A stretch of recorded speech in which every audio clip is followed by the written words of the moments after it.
Assalamualaikum warahmatullahi wabarakatuh. Salam sejahtera bagi kita semua.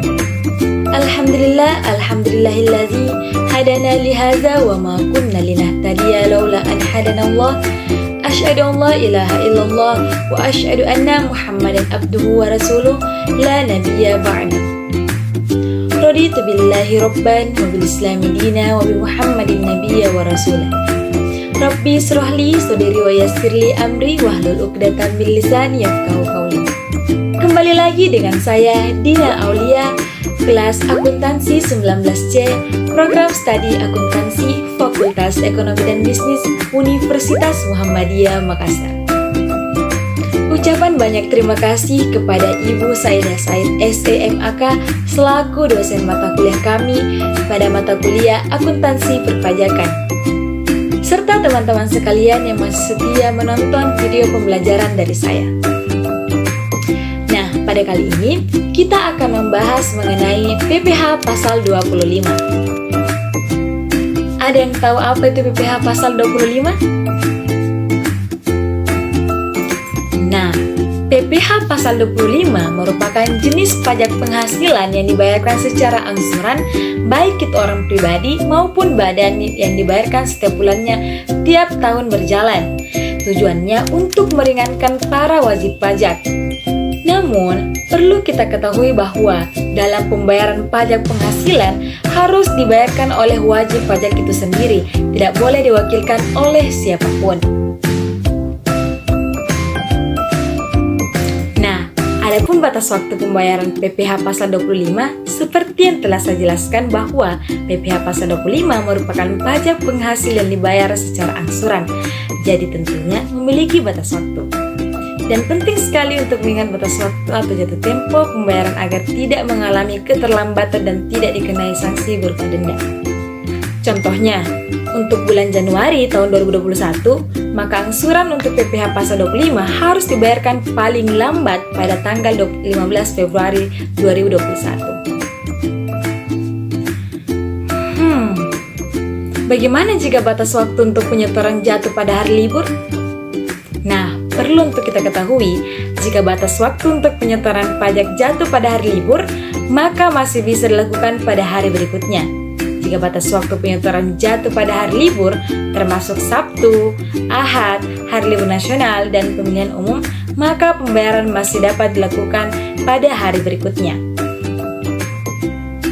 Hal ini sesuai pada pasal 3 Peraturan Menteri Keuangan nomor 184/PMK nomor 3 tahun 2007 yang kemudian diubah lagi sesuai Peraturan Menteri Keuangan nomor 242/PMK nomor 3 tahun 2014 tentang tata cara pembayaran dan penyetoran pajak.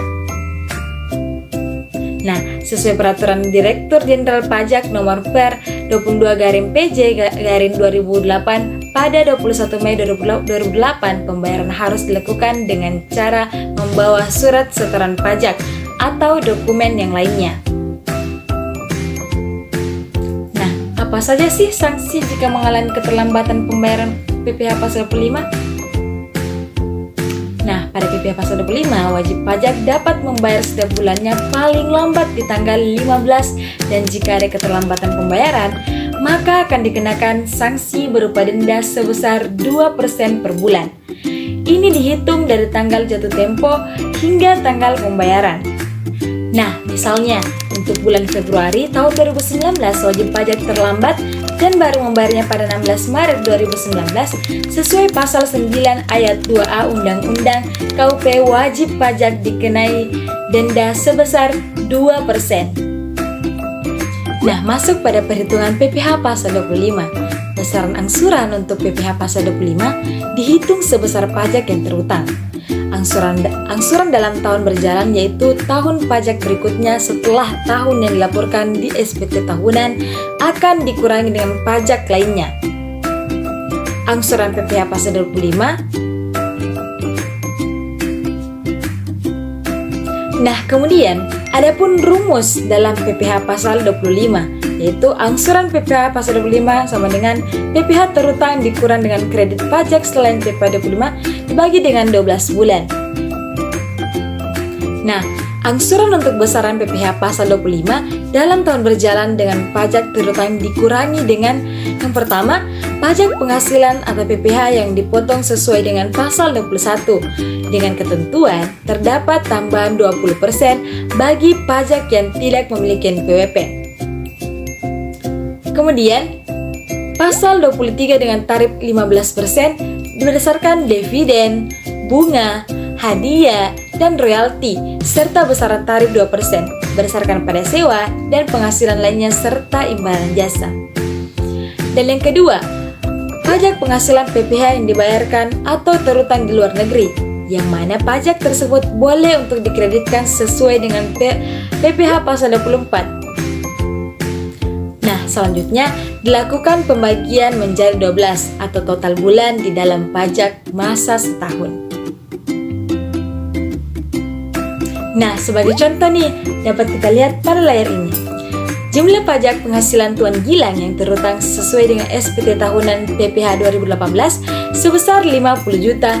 Jumlah kredit pajak Tuan Gilang pada tahun 2018 adalah sebesar Rp21.500.000. Nah, perlu kita ketahui, jumlah Rp21.500.000 diperoleh dari yang pertama, PPh pasal 21 senilai 10 juta, kemudian yang kedua, PPh pasal 22 senilai 55 juta, kemudian PPh pasal 23 senilai 3 juta, dan yang keempat, PPh pasal 24 senilai Rp3.500.000, sehingga totalnya menjadi Rp21.500.000. Dan itulah menjadi kredit pajak dari penghasilan Tuan Gilang.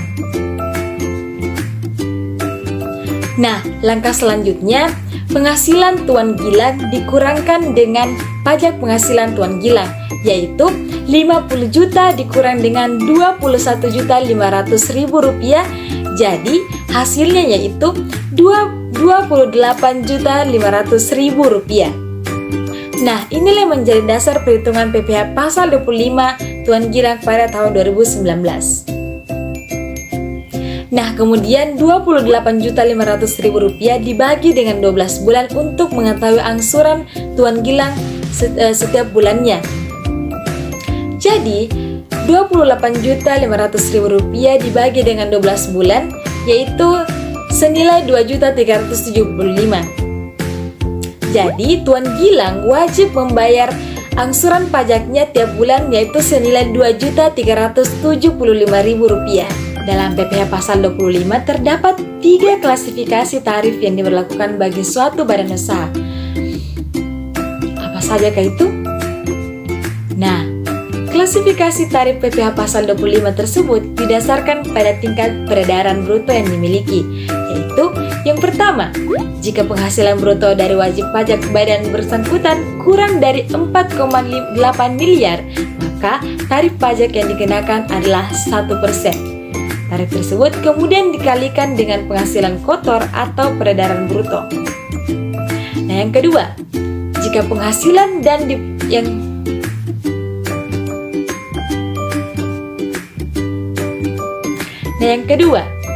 jika penghasilan yang diperoleh wajib pajak badan lebih dari 4,8 miliar sampai dengan 50 miliar, maka perhitungan tarifnya adalah 0,25 yang kemudian dikalikan dengan penghasilan kena pajak atau PKP.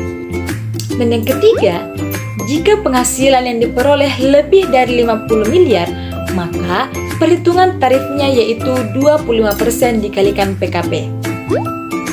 Nah, pembayaran angsuran PPh 25 untuk wajib pajak badan yaitu penghasilan kena pajak kali 25%. Nah, adapun contohnya yaitu dapat kita lihat pada layar ini. Pada tahun 2020, PT Nalia memperoleh penghasilan kotor sebesar 4 miliar, maka besar PPh PT Nalia adalah sebesar 4 miliar dikali 1%. Mengapa dikalikan 1%? Karena penghasilan PT Nalia tidak melebihi dari 4,8 miliar, sehingga hanya dikalikan 1% saja. Jadi, 4 miliar dikali 1% sama dengan 40 juta. Selama tahun 2020, PT Nalia telah menyetor pajak penghasilan karyawan ke kas negara sebesar 8 juta dan pajak PPh pasal 23 sebesar 2 juta. Maka, pajak terutang PT Nalia adalah sebagai berikut. 40 juta dikurangkan dengan 8 juta tambah 2 juta, hasilnya yaitu 30 juta. Kemudian 30 juta tersebut dibagi dengan 12 bulan, sehingga menghasilkan angsuran pajak yang harus dibayarkan oleh PT Nalia tiap bulan dalam tahun berjalan, yaitu 30 juta dibagi 12 bulan, yaitu sebanyak Rp2.500.000. Jadi, PT Nalia harus membayarkan wajib pajaknya tiap bulan sebesar Rp2.500.000. Nah, itulah tadi pembahasan singkat mengenai PPh pasal 25. Kurang lebihnya mohon dimaafkan. Saya Dina Aulia, pamit undur diri. Wassalamualaikum warahmatullahi wabarakatuh. Sampai jumpa.